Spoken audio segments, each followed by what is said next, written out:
পারলাম যে cringe content বা ইউনিক কন্টেন্ট যেগুলো কেউ আপলোড করে না, সেই ধরনের কন্টেন্ট পোস্ট করা ছাড়া তোমাদের চ্যানেল কোনদিনও গ্রো করবে না। আজকে হলো আমার দাদুর শ্রাদ্ধ, তো সেখানে নাতি হিসেবে সব থেকে বেস্ট আউটফিট তো আমারই পরে যাওয়া উচিত, তাই না? তাই আমি এটা ট্রাই করলাম, আর এটা একটু কমফোর্টেবল রয়েছে। দাদু যদি শীতকালে মারা যেত খুবই ভালো হতো, কারণ আমার একটা খুব পছন্দের জ্যাকেট আছে যেটা আমার পরার ইচ্ছা ছিল। কি আর করা যাবে, দাদু তো এখনই আমাদের ছেড়ে চলে গেছে। দাদু যেদিন মারা গেছিল সেদিনকে আমি যেতে পারিনি, আসলে সেদিনকে ছিল আমার একটু পড়া, সো ওখানেই ছিলাম, তারপরে এসে আর যাওয়া হয়নি।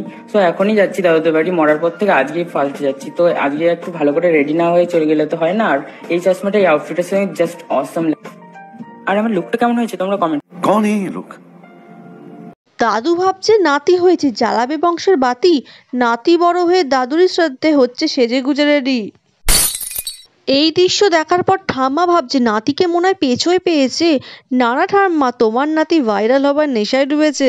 দাদুর শ্রাদ্ধতে পুরো জমিয়ে খেলাম একেবারে, আজ সকাল দিয়ে পেট পুরো ইন্ডিয়া জিতে গেল টি-20 ওয়ার্ল্ড কাপে, আর এ গান্ডে পিন্ডে গিলছে নিজের দাদুর শ্রাদ্ধে। আসলে নাতি জানে এইসব ভিডিও বানালে একটু রোস্ট হতে হবে, বাট পরে ভিউজ আর সাবস্ক্রাইবার ভালোই বেড়ে যাবে। তারপর আস্তে আস্তে অন্য কন্টেন্ট দিলে মানুষ এসব ভুলেও যাবে, কারণ কোনো এক বিজ্ঞজ্ঞানী বলেছেন ক্রিঞ্জ কন্টেন্ট বানালে চ্যানেল দাঁড়িয়ে যাবে।